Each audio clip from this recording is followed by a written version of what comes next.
I locked my enemies inside a giant room. But this isn't just a room, it's a clockwork trap. They have exactly 12 hours to survive. Every hour, a new challenge begins. Poisonous gas, fire, rising water, moving walls.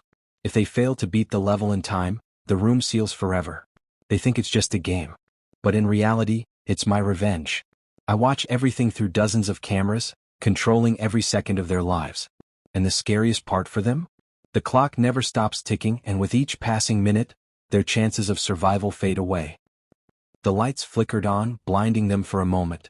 4 men woke up on the cold steel floor, their wrists bruised from the chains that had held them unconscious. They looked around, dazed, confused, afraid. What the hell is this place?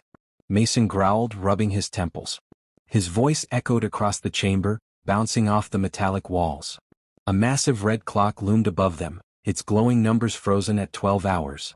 Then it ticked down to 11 hours 59 minutes and 59 seconds, and their blood ran cold. Eric stumbled to his feet. This is some kind of sick joke. Right. But no one laughed.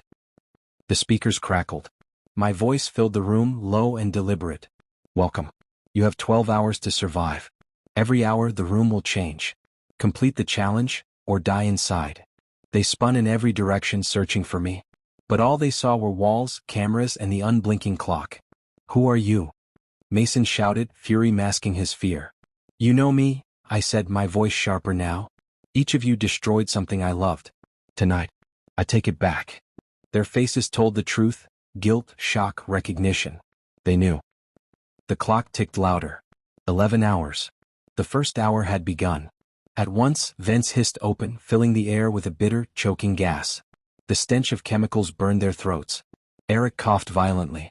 It's gas. Do something, another screamed, covering his mouth with his shirt. Panic spread fast. They slammed fists against the walls, banged on the steel floor, but the gas thickened, curling around them like invisible chains. I leaned back in my chair, staring at their faces through the monitors. Their lungs fought for air, their voices turned desperate. For the first time, they were powerless. Then Mason spotted the 4 steel pillars in each corner. Each had a glowing lever with strange markings. These do something, he shouted, running to one. He yanked it down, but nothing happened. They all have to be pulled together. Eric gasped. The problem? They hated each other too much to trust. Their eyes narrowed, filled with suspicion, rage, and desperation. Don't, Mason yelled. It's a trick.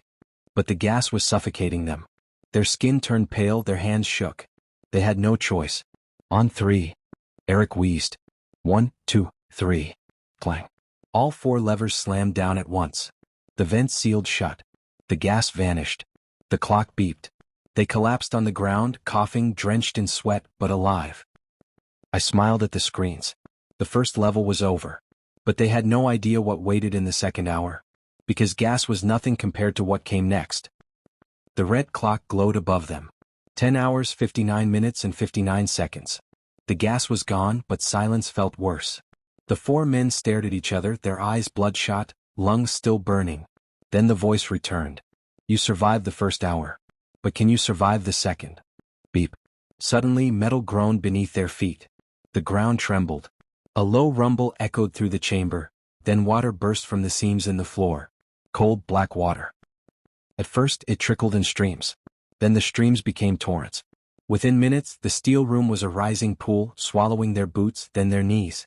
Eric screamed, splashing toward the wall. It's filling up. We're going to drown. No, no, no, Mason muttered, slamming his fists against the walls, his panic boiling into rage. The water climbed higher. Their reflections twisted in its black surface, their fear multiplied by the flood. I whispered into the mic just loud enough for them to hear. Every minute, deeper. Every breath, shorter. The water doesn't stop. But maybe you can. That was the hint. And Mason heard it. He scanned the walls. His eyes landed on a massive gear system, half hidden behind a grated barrier. Above it, 4 spinning wheels, each glowing with a faint red light. He understood. We have to shut down the gears. That's what's pumping the water. But the grate was locked. And the lock wasn't simple. It had 4 symbols etched across it, each with a rotating dial. Damn it, it's a puzzle. Eric yelled. His voice cracked with terror. The water rose to their waists.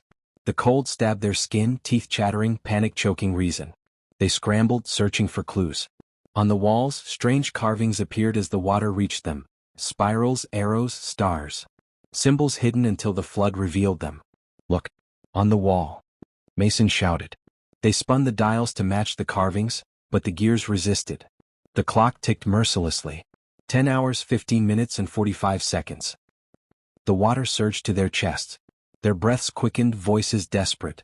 "We're not gonna make it," one of them sobbed, pounding the grate.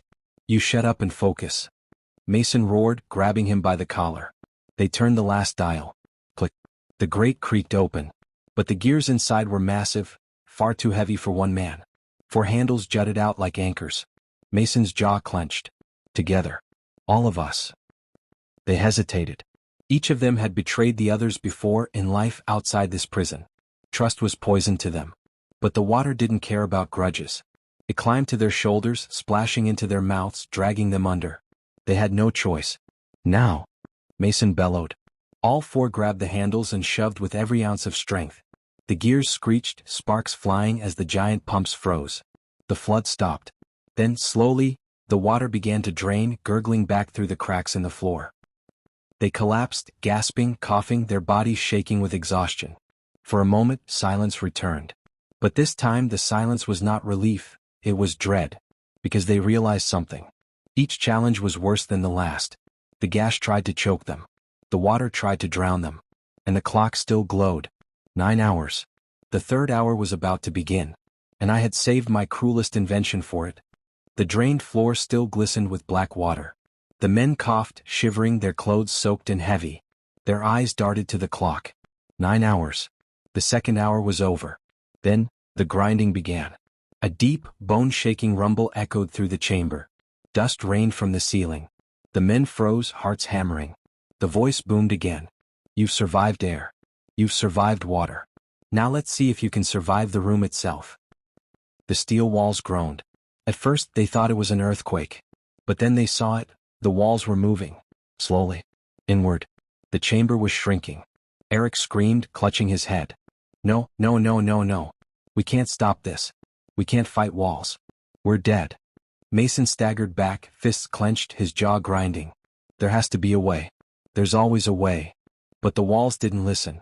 They advanced with mechanical precision, steel grinding against steel. The room was turning into a coffin. The men searched desperately, slamming against panels, tearing at the grated floor. The walls crept closer, sparks flying as they scraped against one another. Every second the space grew smaller. From the control room I smiled. Their fear was beautiful. Their betrayal would be even sweeter.